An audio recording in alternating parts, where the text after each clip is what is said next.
বিবর্ণ এডুকেশনাল ইনস্টিটিউটে সকলকে স্বাগত জানাই। এই ভিডিওতে আমরা নেট সেটের ইউনিট 1 এর ভাষাতত্ত্ব যেটা রয়েছে সেটার প্রশ্নোত্তর নিয়ে আলোচনা করব। তো চলো শুরু করা যাক।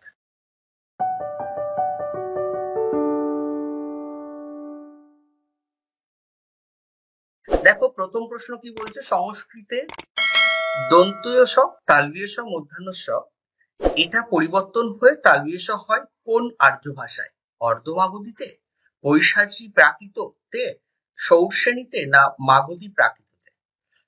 তোমরা চেষ্টা করবে নিজেরা উত্তর দেওয়ার, যেহেতু পরীক্ষা একেবারেই কাছে চলে এসছে। তো যতটা পারবে নিজেরা আমাদের এই ভিডিওটা স্টপ করে দিয়ে প্রশ্নগুলো দেখে নিজে নিজে উত্তর দেওয়ার চেষ্টা করবে। তারপরে আমাদের বলা উত্তরটা তোমরা দেখে নেবে যে তোমাদের সঙ্গে মিলছে কিনা। দেখো, সঠিক উত্তর হচ্ছে মাগধী প্রাকৃত। এখানে মাগধী প্রাকৃত সম্পর্কে আরো কিছু ইনফরমেশন কিন্তু দিয়ে দেওয়া হয়েছে। ঠিক আছে, তোমরা এটা অবশ্যই কিন্তু ভালো করে পড়বে। আচ্ছা, আর একটা কথা আমি বলে দিই, একটা টিপস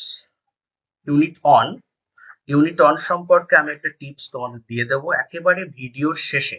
ঠিক আছে, এন্ড হবে যখন, সেই সময়টাতে দিয়ে দেবো। তোমরা কিন্তু এই ইউনিটের সেই টপিক গুলো যদি পড়ে নাও তাহলে কিন্তু তোমরা সঠিক উত্তর মানে কমন কোশ্চেন পাবে। সেগুলো থেকে একটা করে কোশ্চেন প্রতি বছরই কোনো না কোনো সময় আসছে। ঠিক আছে, তো চলো তাহলে এটা হলো মাগধী প্রাকৃত। পরের প্রশ্ন কি বলছে দেখো, ভারতীয় আর্য ভাষা থেকে নিচের দেওয়া বিবৃতিগুলির শুদ্ধতা বিচার করতে বলেছে। বিবৃতি এক কি বলছে, সংস্কৃতে কারকের নিজস্ব বিভক্তি ছিল প্রথমা বিভক্তি, কিন্তু নব্য ভারতীয় আর্যে প্রথমাই হলো তে বিভক্তি। তাহলে এখানে প্রথমাটা পরিবর্তন হয়ে তে বিভক্তি হচ্ছে। 2 নম্বর কি বলছে, নব্য ভারতীয় আর্য ভাষার পদের অন্তে অবস্থিত স্বরধ্বনি প্রায় লুপ্ত হয়েছে অথবা বিকৃত হয়েছে। কোন বিবৃতিটি শুদ্ধ হবে তা বিচার করতে বলেছে। দেখো সঠিক উত্তর কি, সঠিক উত্তর হচ্ছে বিবৃতি 1 অশুদ্ধ, বিবৃতি 2 হচ্ছে শুদ্ধ। বিবৃতি 1 অশুদ্ধ কেন? এখানে দেখো যেটা বলছে যে সংস্কৃত কারকের নিজস্ব বিভক্তি ছিল প্রথমা বিভক্তি, কিন্তু নব্য ভারতীয় আর্যে প্রথমা হলো শূন্য বিভক্তি, তে বিভক্তি নয়, কিন্তু সেটা শূন্য বিভক্তিতে পরিণত হচ্ছে। ঠিক আছে, দেখো পরবর্তী প্রশ্ন কি বলছে, ভারতীয় আর্য ভাষা থেকে স্তম্ভ মিল করো। ক স্তম্ভে 4টে বৈশিষ্ট্য দেওয়া আছে, আর খ স্তম্ভে ভারতীয় আর্য ভাষা মানে 5টা আর্য ভাষার নাম দেওয়া আছে। তো প্রথম বৈশিষ্ট্য কি বলছে, সংস্কৃত তৈম ও ক্ষয় যথাক্রমে পয় পয় ও চয় ছয়তে পরিণত হয়েছে। বি নম্বরটা কি বলছে, সংস্কৃত দন্ত স্বয়ময় এবং অনেশ্বর দন্ত তে পরিণত হয়েছে। দন্ত স্বয়ময় সেটা হচ্ছে অনেশ্বর দন্ত তে পরিণত হয়েছে। অসমাপিকা ক্রিয়ার প্রত্যয় তয়বয় হয়েছে তয় দীর্ঘ দন্তান্ন, আর সংস্কৃতের তয়ময় শুধুমাত্র সংযুক্ত হয়েছে। দ্বিতীয় অপশনে কি বলছে, পৈশাচী, তারপরে অপভ্রংশ, মহারাষ্ট্রী, অর্ধমাগধী, সৌরসেনী। দেখো সঠিক উত্তর কি হবে, গয়ের দাগ। এ হচ্ছে এ 3,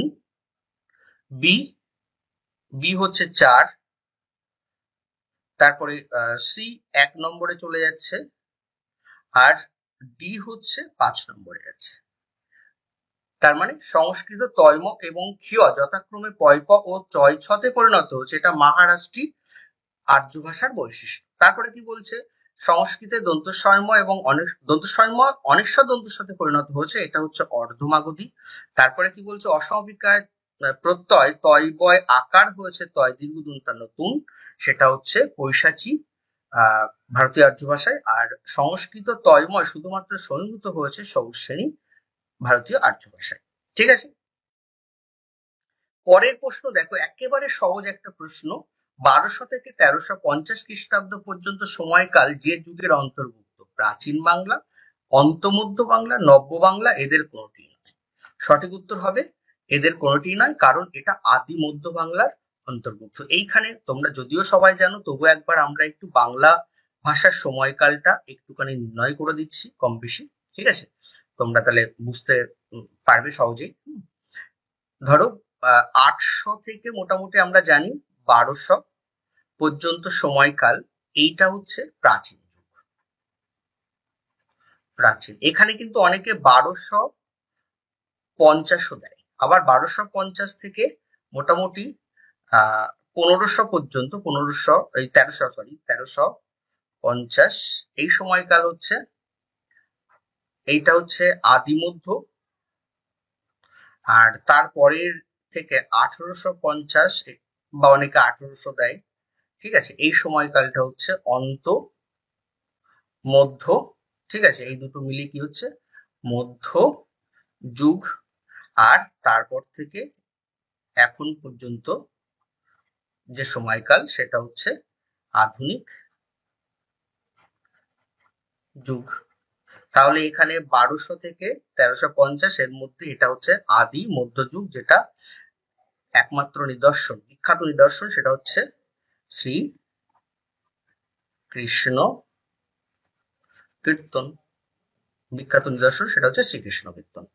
ঠিক আছে, পরের প্রশ্ন কি বলছে, প্রাচীন ভারতীয় আর্য ভাষার যে তথ্যরূপ ছিল সেটি একটি আঞ্চলিক ভেদের নাম, প্রাচ্য, পশ্চিমা, মহারাষ্ট্রী না অবহট্ট? এটা প্রত্যেকের বলতে পারা উচিত। হ্যাঁ, চেষ্টা করবে সবাই নিজে নিজে উত্তর দেওয়ার। আর এর মাঝে একটা কথা আমি বলে রাখি যে তোমরা এই ভিডিওগুলো অবশ্যই বন্ধুদের সঙ্গে শেয়ার করো যারা নেট সেট পরীক্ষার্থী, যাতে তাদেরও সুবিধা হয়ে যায় এবং তোমাদেরও সুবিধা হয়।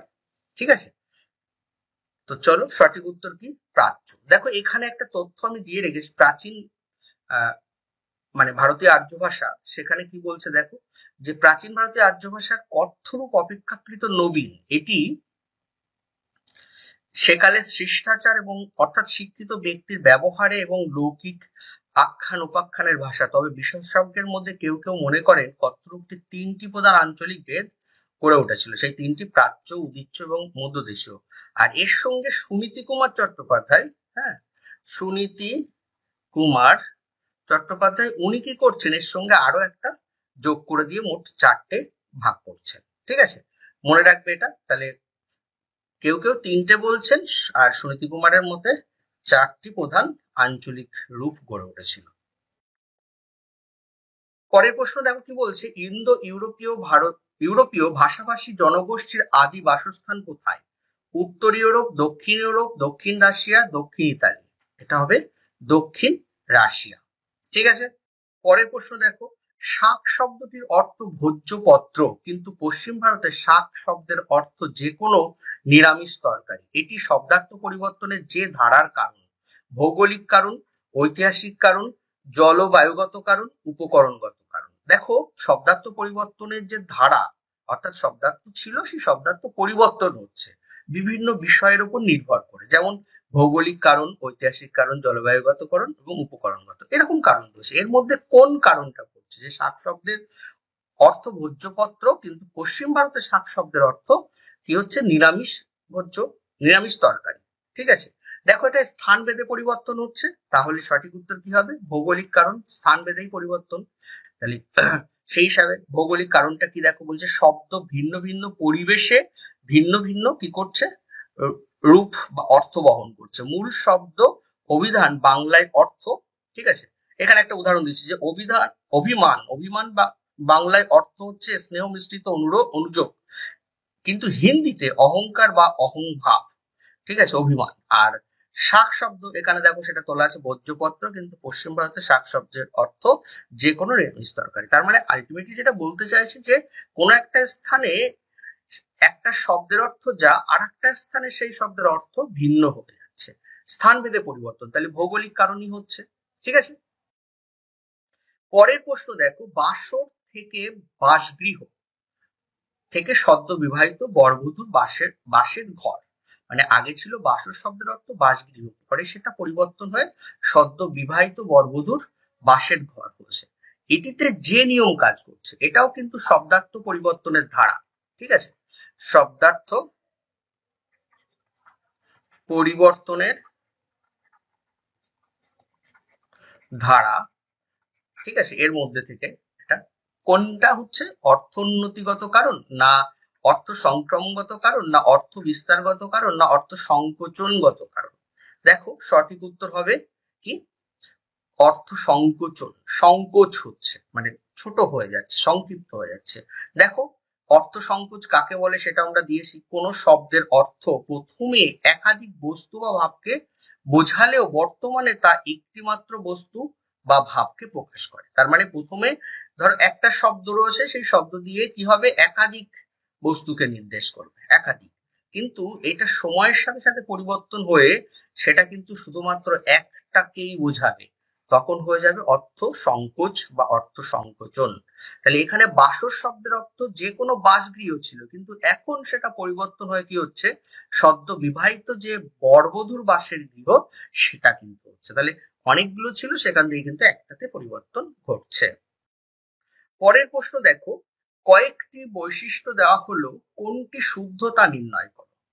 দেখো কি বলছে, ভিত্ত থেকে ভরণের যোগ্য, ভরণের যোগ্য থেকে চাকর ছিল, ভরণের যোগ্য সেখান থেকে চাকর, এটিতে অর্থ সংশ্লেষ ঘটেছে, ঠিক না ভুল?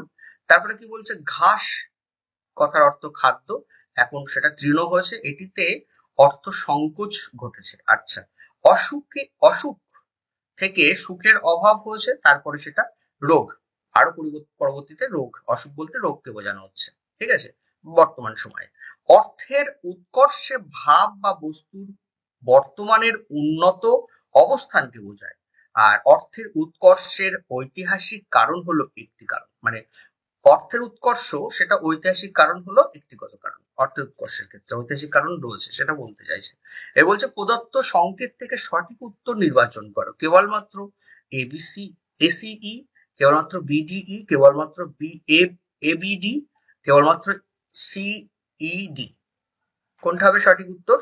দেখো কেবলমাত্র বিডিই, কারণ প্রথমটাতে দেখো অর্থ সংশ্লেষ হয়নি, অর্থ সংকোচ হয়েছে, মানে ছোট হয়েছে, ভরণের যোগ্য ছিল সেখান থেকে ভরণের যোগ্য থেকে চাকরে পরিণত হচ্ছে। আর দ্বিতীয়টা কি বলছে, দ্বিতীয়টা ঠিক আছে, তৃতীয়টাতে কি বলছে, অসুখ, সুখের অভাব থেকে রোগ, ঠিক আছে, সুখের অভাব হচ্ছে সেখান থেকে রোগ হচ্ছে, এটাও কিন্তু অর্থ সংকোচ ঘটেছে। পরের প্রশ্ন কি বলছে, একটি তদ্ভব শব্দের উদাহরণ হলো গমিকা থেকে গুই, গৃহিণী থেকে ঘরণী থেকে গিন্নি, শ্রী থেকে ছিরি, ভ্রম থেকে ভেড়ম।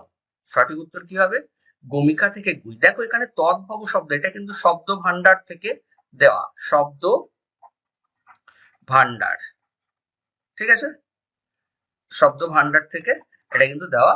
শব্দ ভান্ডারের যে বিভিন্ন শ্রেণীভাগ আছে, তৎসম, অর্ধ তৎসম, তদ্ভব, এগুলো কিন্তু ভালো করে মনে রাখতে হবে এবং পড়তেই হবে, ঠিক আছে, এখান থেকে প্রশ্ন আসে। তদ্ভব শব্দ দেখো কি বলছে, যেসব শব্দ সংস্কৃত থেকে প্রাকৃতের মাধ্যমে পরিবর্তন লাভ করে বাংলায় এসেছে তাদের তৎসম শব্দ বলা হচ্ছে। সংস্কৃত সেখান থেকে প্রাকৃত, তারপরে বাংলাতে পরিবর্তন ঘটছে, এটা হচ্ছে তদ্ভব শব্দ। দেখো শব্দ ভান্ডার থেকে স্তম্ভ মিল করতে বলা হয়েছে, কয় স্তম্ভ, ক্ষয় স্তম্ভ। বলছে প্রথম স্তম্ভে কি হচ্ছে, আসবাবপত্র, আসবাব, বিটকেল, আবাদ, সমাধান। আর পরের যেটা দেওয়া আছে সেটা কোন ভাষা থেকে প্রথমগুলো এসছে, আরবি, আরবি ও ফার্সির মিশ্রণ, দেশি, ফার্সি না তুর্কি। দেখো সঠিক উত্তর ঘ। কি বলছে যে এ হচ্ছে 1 হবে, বি 3 হবে, আচ্ছা সি হচ্ছে 4 হবে এবং ডি 2 হবে, ঠিক আছে। তাহলে আসবাব হচ্ছে আরবি, মনে রাখবে আ আ। আচ্ছা বিটকেল দেশি শব্দ, আবাদ ফার্সি শব্দ, আর সমাধান হচ্ছে আরবি ফার্সির মিশ্রণ।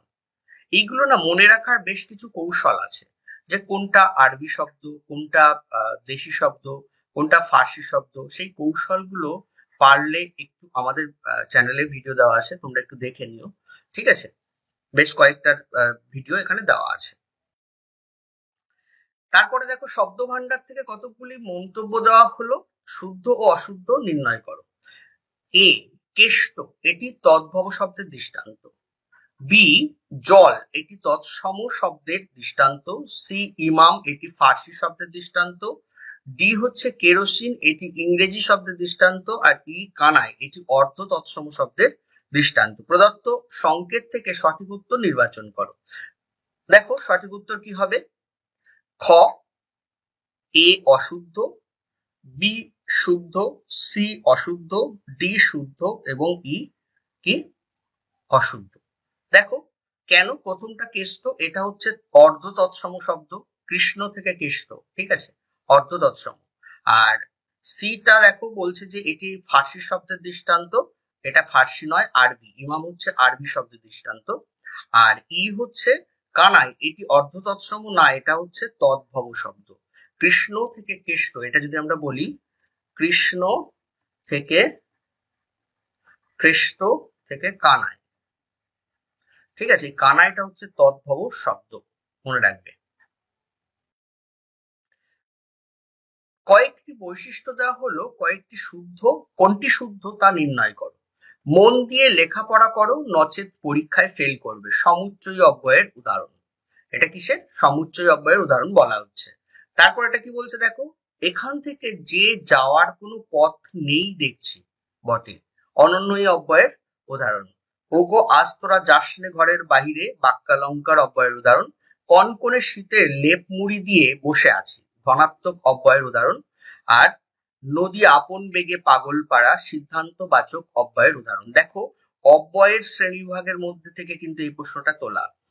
পদ পরিচয়,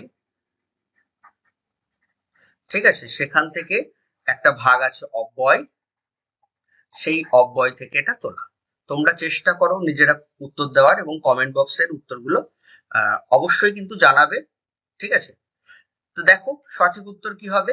সঠিক উত্তর হচ্ছে কেবলমাত্র এ বি ডি, এই তিনটে হচ্ছে শুদ্ধ। তাহলে সি এবং ই অশুদ্ধ, কারণ ওগো আজ তোরা যাসনে ঘরের বাহিরে, এটা বাক্যালঙ্কার অব্যয়ের উদাহরণ নয়, সম্বোধন সূচক। ওগো বলছে, তাহলে এটা সম্বোধন করছে, তাই সম্বোধন সূচক অব্যয়। আর নদী আপন বেগে পাগল পাড়া, সিদ্ধান্তবাচক অব্যয় নয়, এটা হচ্ছে পদান্বয়ী অব্যয়, ঠিক আছে। পরের প্রশ্ন দেখো কি বলছে, নাম ধাতুজ কর্তা হলো বিষাইলো, নিদ্রা গেল বালিতে, আর টকাইয়া। এই যে চারটে কর্তা দেওয়া আছে, এদের মধ্যে কোনটা নাম ধাতুজ কর্তা? নাম ধাতুজ কর্তার ক্ষেত্রে একটা বৈশিষ্ট্য আছে, কর্তা যে ধাতু থেকে উৎপন্ন হবে, ঠিক আছে, যে ধাতু,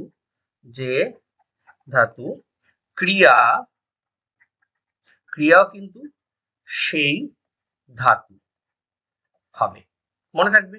তাহলে কর্তা যে ধাতু, ক্রিয়াও সেই ধাতু। এখানে যদি বলি বিষাইলো, ঠিক আছে, বিষাইলো দেখো সেটা কি হচ্ছে, কর্তা মানে বিষ মূল শব্দ, আর এখানে হচ্ছে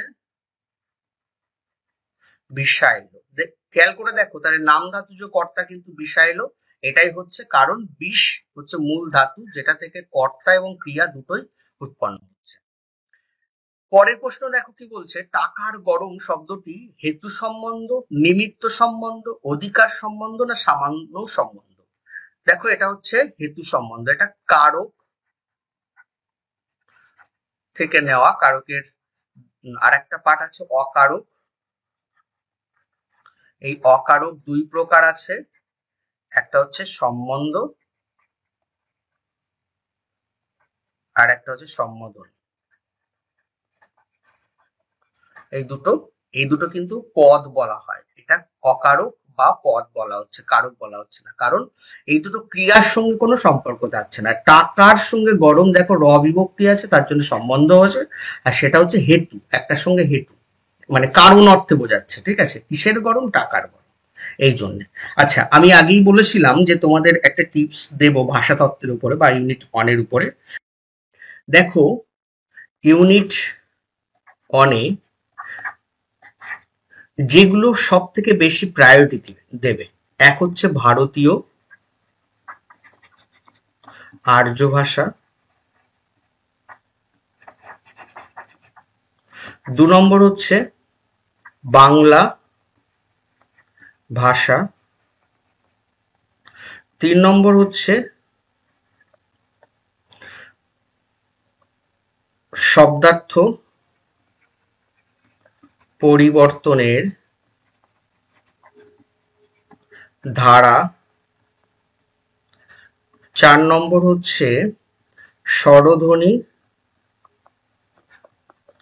ও ব্যঞ্জন ধ্বনি, 5 নম্বর ধ্বনি পরিবর্তনের রীতি,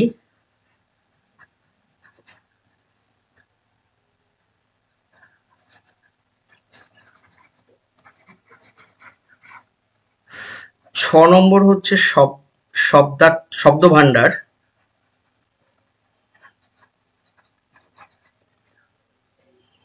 এগুলোকে খুব ভালো করে পড়বে, এখান থেকে প্রশ্ন দেবেই। ঠিক আছে, আমি বলছি না কিন্তু যে সবগুলো ইম্পর্টেন্ট নয়, আমি বলছি এইগুলো খুব জোর দিয়ে পড়বে। আর এরপরে যেগুলো আছে তার মধ্যে বেশ কিছু আমি বলছি যেগুলো মোটামুটি ভাবে একটু পড়লে, আর বাকিগুলো এক দুবার নজর দিয়ে গেলেই হবে। সেগুলোর মধ্যে রয়েছে কি, লিঙ্গ, বচন, কারক, সমাস, আর হচ্ছে পদ। এইগুলো হচ্ছে সেকেন্ড। ঠিক আছে, এটা হচ্ছে ফার্স্ট চয়েস। ঠিক আছে, আর বাকি যেগুলো আছে এক দুবার নজর দিয়ে যাবে। কনফার্ম এগুলো থেকে প্রশ্ন তোমরা পাচ্ছ, আর এখান থেকে পেতেও পারো, আর বাকিগুলো থেকে মোটামুটি সেটাও পেতেও পারো, নাও পেতে পারো, কিন্তু এইগুলো যদি কেউ ভালো করে দেখে যায় সে কনফার্ম ব্যাকরণ থেকে কোশ্চেন পাবেই পাবে, অর্থাৎ ভাষাতত্ত্ব থেকে নেট সেটের জন্য কনফার্ম কোশ্চেন পাবে।